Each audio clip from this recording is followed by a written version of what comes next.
Hi, my name is Kevin Thomas, W1DED. I'm back with the contest crew, Chris KL9A, Randy K5ZD, and Bill W9KKN. Unfortunately, Dan Craig N6MJ couldn't make it tonight, but we're here to talk about the ARRL 10-meter contest coming up very shortly. And Randy, if you would, give us the summary. Wow, I hadn't even thought about it. So the 10-meter contest is 48 hours. It's only on 10 meters. Surprise. Both modes, sideband and CW. And you can work anybody, anywhere. Multiplier is countries and states, I believe. And you can get the multipliers on either CW or phone or both. So if you do both modes, you can have twice as many multipliers.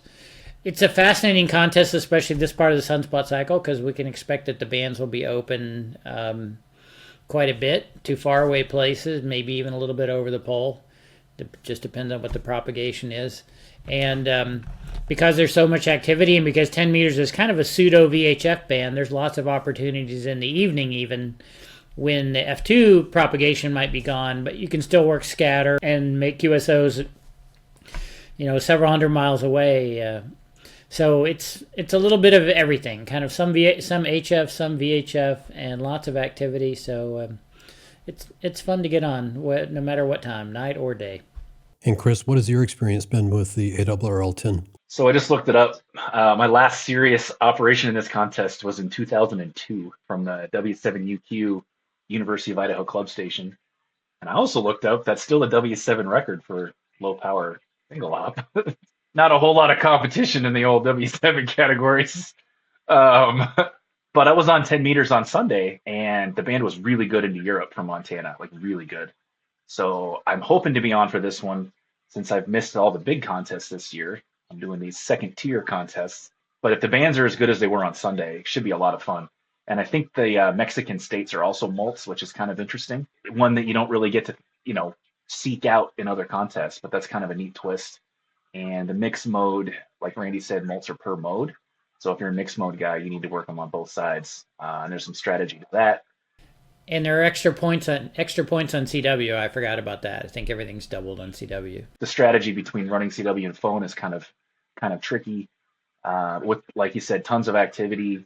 It's a great time. So I'm looking forward to it, I know. Can you tell us more about that, Chris, the strategy that you use? Well, I mean, it's been 22 years. I don't know. I can just wing it. It kind of like other mixed mode contests. If the rate on CW starts to falter, you can go to phone. If it's really good, you want to go to phone during the peak of its opening to run Europe, faster in the peak. CW is, of course, better when it's not so loud, and then just kind of go back and forth there. And, there's a strategy with moving mults to the other mode if you need it. I mean, there's a lot for a single band contest to think about. But if your rate is good on CW and you're doing mixed mode, I would stay there until the peak, and then I would run phone and not wait till CW drops off, because then your phone rate's going to be slow too.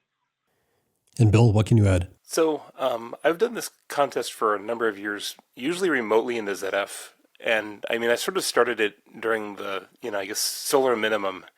And I've always found it a whole lot of fun, even when it was, a very difficult contest. You just have these spotlight openings where, it would just be open to a specific part of the country for any given period of time.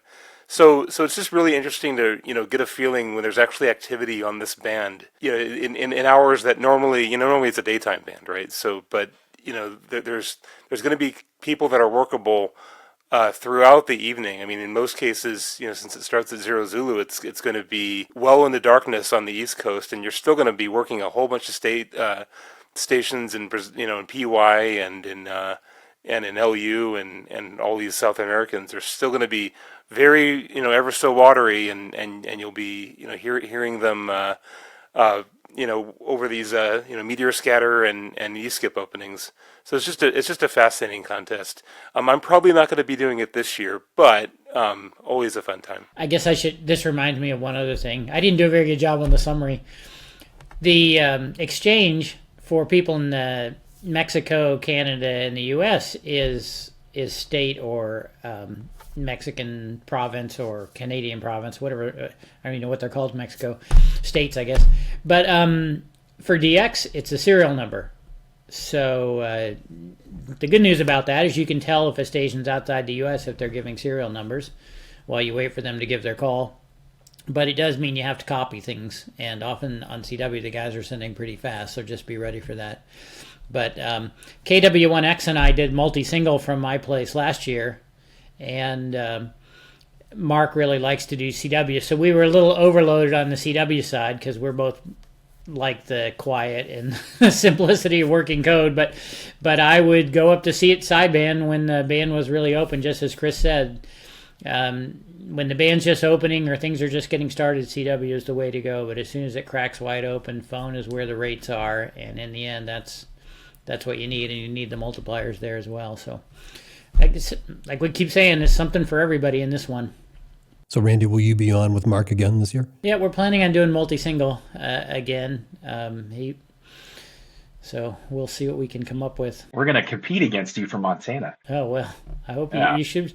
We were so proud of ourselves to make 2,000 QSOs last year, and I expect you'll have that in the first day. So we don't have much chance to compete with you. So, Randy, you usually have a really good idea of how many people are going to be on, the logs for CQ. Do you have any sense of how many people submit logs for the ARRL 10? I really don't. I've never really looked at it, but I'm sure there'll be 3,000 to 4,000 log submissions, which is a decent number. There'll be no shortage of people on the bands. It won't be quite as crazy as worldwide phone in CW were, but it attracts a lot of attention, and especially from around the world, because it is anybody can work anybody contest. So the DX guys can all work each other for multipliers and points and stuff. So that encourages a lot of extra activity. Well, and you got to remember that a lot of people can operate this contest pretty successfully without a huge antenna system. I mean, a tri-bander, even at a low level, is going to do really well comparatively to other contests where you have to have stacks and arrays and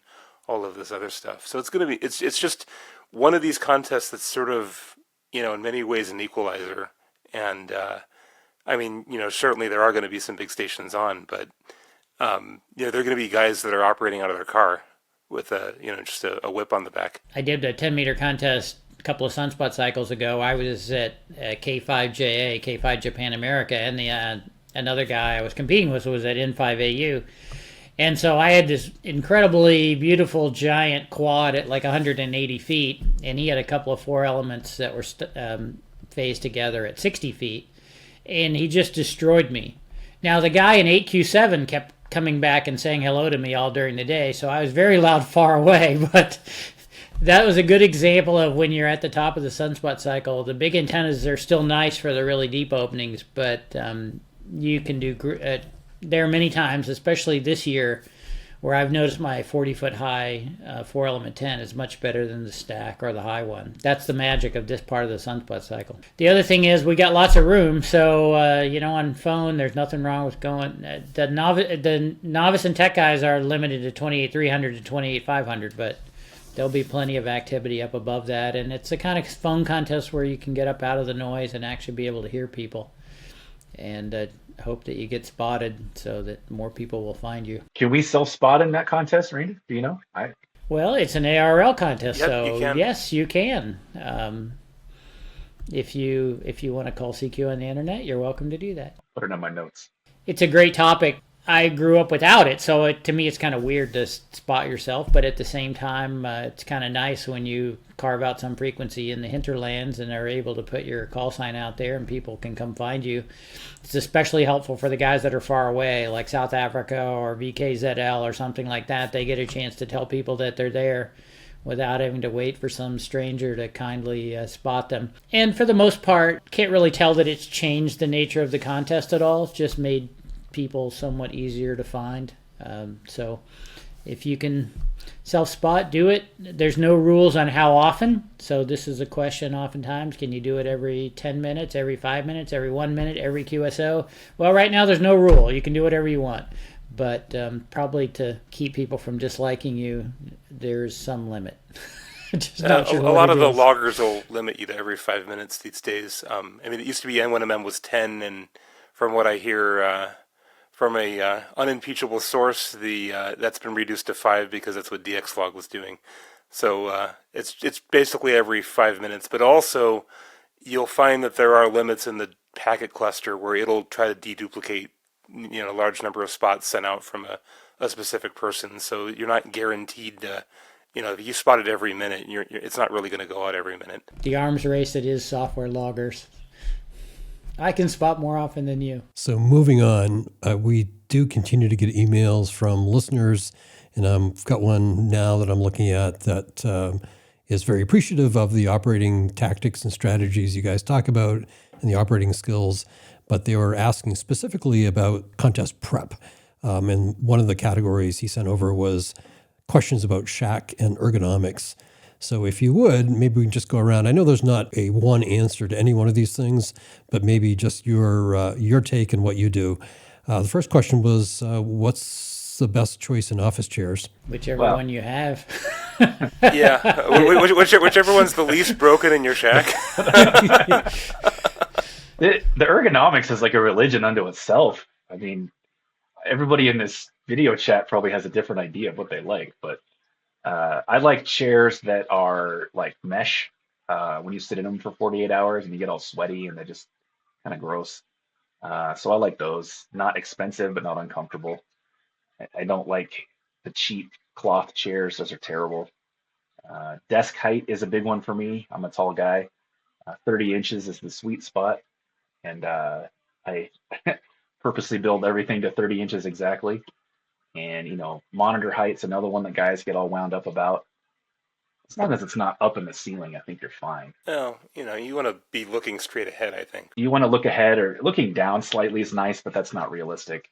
Like my monitor's right above the radio. What I'll also say is that I prefer to have not a lot of clutter on the desk if I can at all help it, just little distractions. And basically, I really, so first of all, if I'm doing 2 radios, I want 2 keyboards, so I want enough room for that. And I usually tend to use the 10 keyless version so that they're less wide, so that I'm not, moving too much on either side. And then the other thing that I'll say is that I generally like a deeper desk. I don't want the monitor to be, in my face and also have only like 3 inches left for the keyboard, so that I'm like this crouched up little hermit that's, it needs to be, the monitor needs to be a little far away, and I need to be able to stretch out and just kind of, relax as I'm operating. So I'm a fan of mesh chairs also. The one I'm using was from Costco. It's one somebody recommended, quite a while ago, 7 or 8 years it feels like. And it was like $110 or $120, and it's been great being mesh. And I don't need it to be super luxurious or anything, but just need to support my weight and give a little bit of flexibility in that you can set it so you can lean back sometimes when you want to, or you can have it not let you lean back, so you have to kind of stay a little more upright, that kind of thing. But chairs are a tough subject because everybody really has a different preference, and I know some guys switch between different chairs as they go through the contest just for the different feel, so it's not on the same muscles all the time. I will say this, my worst chair experience was I did a contest from VY2ZM's place one time, and we were using these plastic, I don't know why, but the station had these plastic lawn chairs, and they were a little too low for me. So what I found was if I put one plastic lawn chair on top of the other, you know how they stack, if I had 2 of those and sat in it, then it was high enough. But think about that, it was luckily only a 24-hour contest, but I did a 24-hour contest sitting in these stacked lawn chairs, and it gave me a new appreciation for why chairs are a really important station accessory.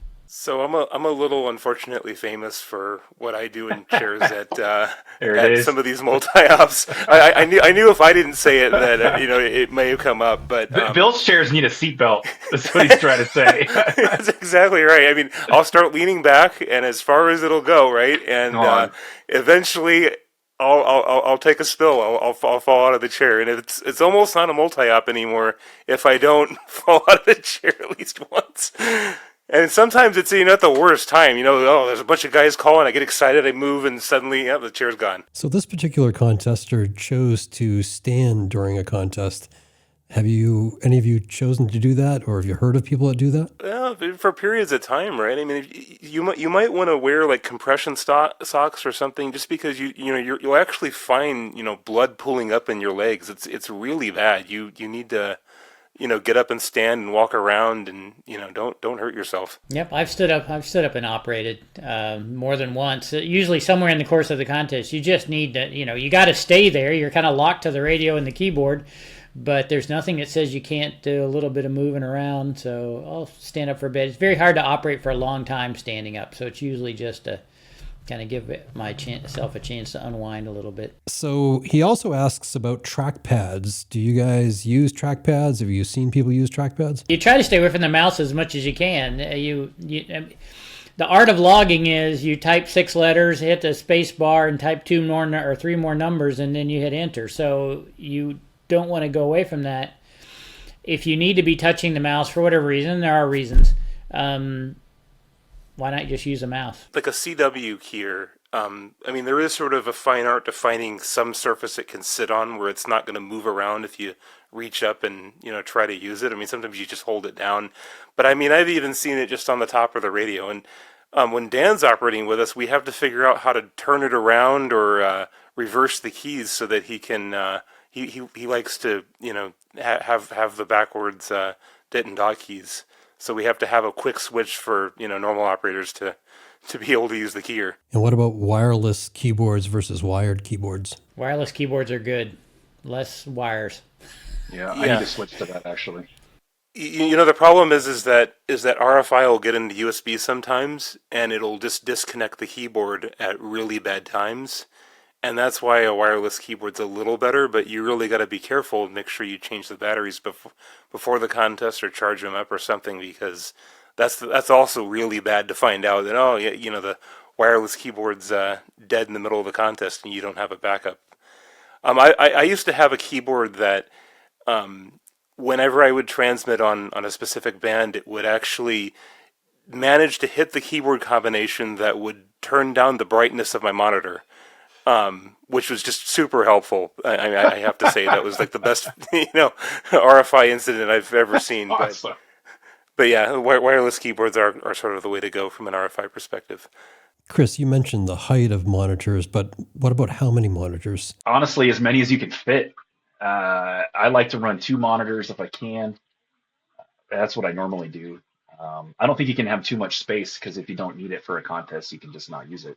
But I like to have my logging entry in front and then all the other stuff around it, mult windows and, whatever other rate sheets and stuff you need. And I like my font to be really big. I can see just fine, but after 40 hours, the easier it is to focus and go back to what you're doing, the better. So I like my fonts real big, and that takes up screen space. So a religious debate, guys. 2 computers or 1 computer and 2 radios? They get the same result. Yeah, I'm a 1 computer, really 1 monitor kind of guy. The high res monitors now, you can put a lot of information right in front of you, and I like to. I have to look at the keys sometimes when I'm typing, so I like the logging window right at the bottom center of the screen, and then all the other displays wrapped around it. And then I have a separate monitor that's won't fit right next to it, that's up to the side, that's got the gray line map on it and maybe the scoreboard, that kind of thing. So 2 monitors is great, but really you want to focus on getting the main information you need to work people right there in front of you, so you're not having to look around. Probably the worst thing you can do is have monitors that are too high or too up and out to the sides, because every time you have to look at them, you, number one, are having to move your neck, and over time you'll start to notice that it will wear you out, and also just distracts you from the business at hand, which is working people. Now, I do have a television that's directly above the monitor and back a little bit, so I'll often have that going in a contest just so I have some sense of the outside world and some movement in the shack rather than just the call signs going in the log. The Weather Channel is great because you can kind of feel like something's happening out there without really having to have the sound on. The next section is regarding software, and of course he's asking about loggers, and I know that's probably an entire show, but he does ask an interesting question the logging software that you do use, what kind of features are there that you really appreciate and you seek to optimize? I think the biggest thing for me is all the logging software does the same thing. You type in a call, you hit enter, it does some stuff, it tells you if you need it or not, puts it in a log, you send it off. What the difference is the user interface and how nice it looks and how user friendly it is. And everybody loves what they love, and I absolutely cannot stand N1MM's user interface. I'll go on record as saying it. I've tried it 1,000 times. I hate it with a passion. It's a great program. It's not for me. I grew up with CT and WinTest, and DXlog is the next evolution of that. And that old school, like DOS, I don't know, look, where everything's in one spot. The colors make sense to me. That's what I look for, because in the end, they all do the same thing. It's just the way it looks to me. Yeah, the best software is definitely the one that you probably learned first, or that you're the most familiar with, or that you just know all the keystrokes and you have everything set up in your shack. But it is interesting, as you travel to different stations, you get the opportunity to use different softwares, and you learn how they each have their own goods and maybe not so goods. I'm not a big N1MM fan either, but I can use it because it does the job. I use WriteLog by W5XD, and I got into it, almost 30 years ago, because it also did the RTTY contest really, really well. And so it just gave me one package that I could do everything with. And I have to say, it's been very nice working with software that's been designed by one guy, because everything is very consistent. Consistent philosophy, consistent UI, it just all holds together. That's one of the challenges with it, for me, with N1MM, is you can tell it was kind of different people worked on it at different times, because different dialogues are set up differently and so on. And again, not a knock on it. It is the most popular logging software in contesting for a reason. Lots of people use it. I've been using DXlog quite a bit also lately, and again, very much like CT was in the early days. The screen is kind of locked. Everything you need is right there. You don't have to worry about, does the window have focus? Did I get focus on something else and I'm typing and nothing's happening? All that kind of stuff. It really pares away a lot of the complexity and just says, here, work, people. So a lot to be said for that. I haven't worked with any of the Mac loggers, so can't really comment on them. So I learned on N1MM, as my first logger for contesting. But eventually, when I started, working with Dan and Chris and others, first it was WinTest, then it was DXlog. And I think the important thing for me was just learning the logger as best as I could, and being able to just sort of jump between them. At this point, there's a few keys in, say DXlog that were N1MM keys that I have DXlog do that are just like N1MM, and it doesn't make any difference to me anymore. Like I can change the CW speed. I know exactly what key is going to going to let me edit the last QSO. I know how to wipe the line. I know how to very quickly change the messages, and I also have a very good sense of what'll break each logger. Like I know that an excessive amount of telnet spots will make DXlog start having keying trouble. I know that if you have a logger a radio with a very finicky cat connection, that'll cause some troubles from N1MM. I know that WriteLog's very good at RTTY, so that's what I use for RTTY. So it just don't go into a multi-op if you can possibly help it, and tell them you should use this other logger that I like. I mean, you're gonna have to adapt, and you're gonna they're all gonna do the same thing at the end of the day. You might find there's definitely features that I missed from one or the other. Like in sweepstakes, there's a really neat feature in N1MM where you can enter the exchange in any order, and you can even write additional parts of it, and it'll actually rearrange it for you into the proper format when it actually logs it, which is a really neat thing. I really like that DXlog doesn't let you delete QSOs. You X them out, and so it's an X QSO in your logs. You don't have surprises when you're looking at your log check report. Just lots of little things like that. So clearly, you guys have a lot of experience with different loggers, but let's just say it's a new contester. Save him some time. What would you direct him toward first? Now, this is a religious question, because it's hard to beat the price of N1MM or DXlog, right? They're both available for free download, which is one of the reasons I think N1MM is so popular. I think all of these softwares, when you first encounter them, are confusing. None of them are just, here's a wizard to get you to startup. They all kind of have cryptic things where they've hidden certain things that you have to enter. And the first time you do it, it's like, man, this is nuts. And then after a while, you don't even think about it because it's just, that's how you do it.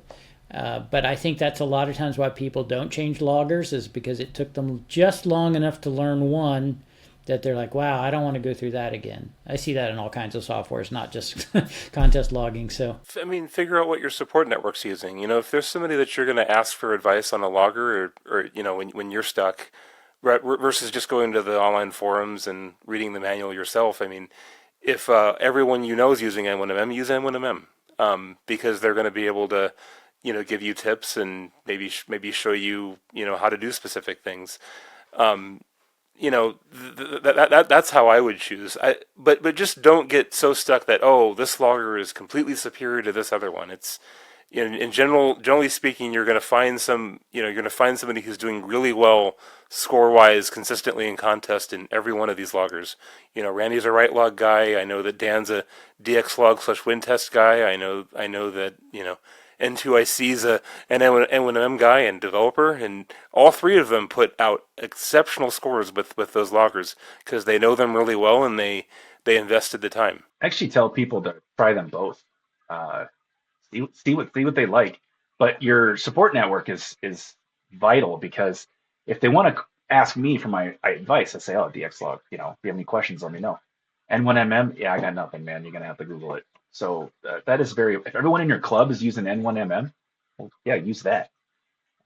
They both do the same thing.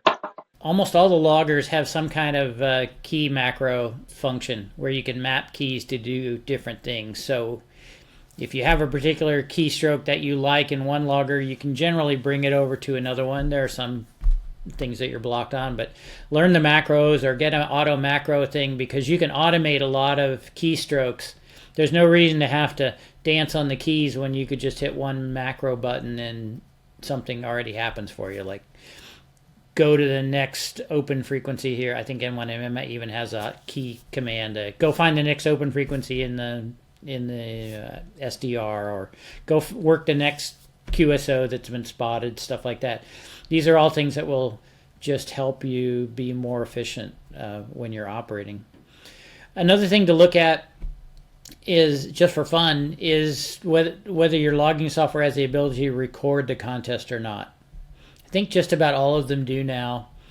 It's worth learning, and for two reasons. The CQ Worldwide contest asks single ops to record the contest just in case there's a question. But if you're not competing at the kind of the world or the national level, it doesn't matter. But it's just also fun to go back and listen. You do these contests, and I don't know, I worked 5,700 guys in the Worldwide CW, and I probably remember 8 QSOs. So it's kind of nice to have it recorded so you can go back and listen just to hear what it sounded like. What did the 200 hour sound like? I can't remember. Or I know I worked this really cool guy. I want to hear what the pileup or the signal sounded like, or something like that. So, but mostly it's a great way, when you get your log checking report, go back and listen to a few of the QSOs that you busted. And chances are pretty good, if you know it's busted and you listen to yourself again, it's very obvious where you made the mistake. Usually it's a little bit of wishful thinking, but it's another tool that most of the loggers support, and take advantage of it. What can you tell us about RBN Setup? With RBN, there's just a deluge. I don't know what other word to use. There's just an incredible number of spots. The volume is unbelievable. So the first thing you need to do is learn how to use filters. You want to filter it at the cluster so that your logging software is not having to deal with this blizzard of spots and then make sense of them and then dedupe them and then put them on the screen, that kind of thing. Also, with the RBN, you don't really need to hear every spot from every place in the world all the time. So in Worldwide CW a couple of weeks ago, I had mine set up so I only wanted spots from zones 4, 5, 8, and 9, which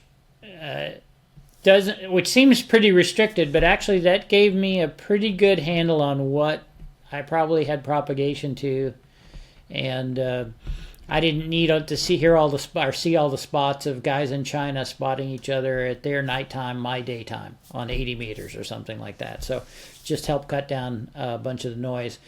And I have a separate spot filter for almost every contest. I have a document where each contest, when I go through and figure out a magic set of filters, I write down the command. So the next contest, I just copy and paste it in and get going. I actually disagree with that.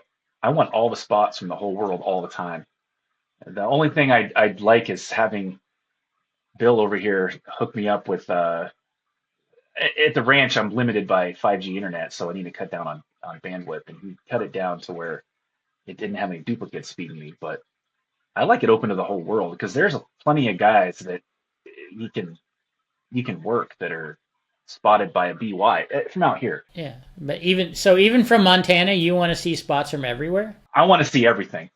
100. It also might tell you if the frequency is really in use, and that's why you have guys that you think are coming back to you, but they're not really. Like some of these QSOs feel off or something, and it's like, oh yeah, okay, there's a LZ on my frequency, and it's I can't hear them at all. But also, or like let's say as an example, I don't know, let's say a C-37 gets on in Europe, and a skimmer in Europe gets him immediately, but no one in the U.S. has hit him yet. I can see that spot. Okay, let's say I'm on the East Coast. I can go to that spot 17 milliseconds before, W3LPL and K1LZ do, and I've worked them. I want all the information. I want my brain to figure it out, and then if I can't, then that's my problem. That's kind of my philosophy. I don't want any filters. Yeah, so there are a lot of features in some of these packet clusters. I've been looking, for various reasons. I've been kind of looking into these recently, and one of them that's very interesting, and I think AR cluster and DX Spider based clusters have this, and it's called quality tags.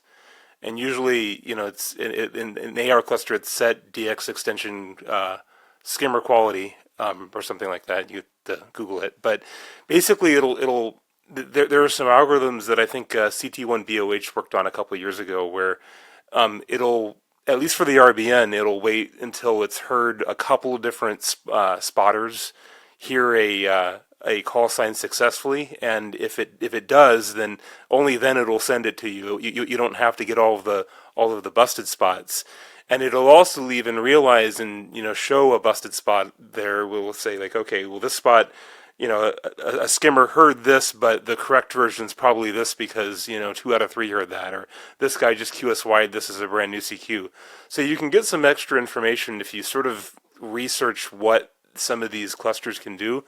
And you definitely, I really don't think you want 100% deduplicated spots from effectively the fire hose. I mean, you're talking on the order of thousands of spots per minute. And like I was sort of alluding to earlier, there are some loggers that when they try to process that many spots, other things will start suffering. Like, one of the things was when in ZF during CQ Worldwide, when we opened up the spotting network, we actually had cases where we hit F1 and there was a delay and it didn't actually send the start keying because it was so busy processing spots. That is the last thing in the world that, when Dan hits F1, it better start transmitting. So, you got to be a little careful with totally unfiltered, and there's a very fine mix, where you're just missing information versus when you're getting just enough. And as amazing as the RBN is, and it is incredible when it finds some guy sending with a bug with really, some kind of swingy type keying, and it'll copy them, and you're like, that's amazing. And then IP2A will be spotted as EP2A 100 times during Worldwide CW. So you can't believe everything that you see, which brings me to the fact that it's really good to learn in your logger how to block spotters. Like, I don't want any spots from this particular call sign because they're either unworkable by me over time or they have problems.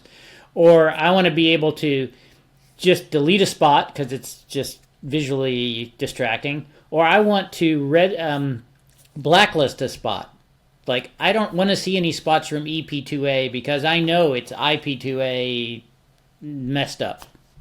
And you invariably in a CW contest, there'll be a dozen call signs over the course of the weekend where it's like, just blacklist this call. I just don't need to be have it show up, because it'll always show up in the multiplier window and you'll always have to react to it when it's not really something. So it's more than just the RBN and the filtering and everything. It's also learning how to use the spot tool so you can keep things cleared off. And I usually have spots set up to show multipliers only, because that's what I'm most interested in.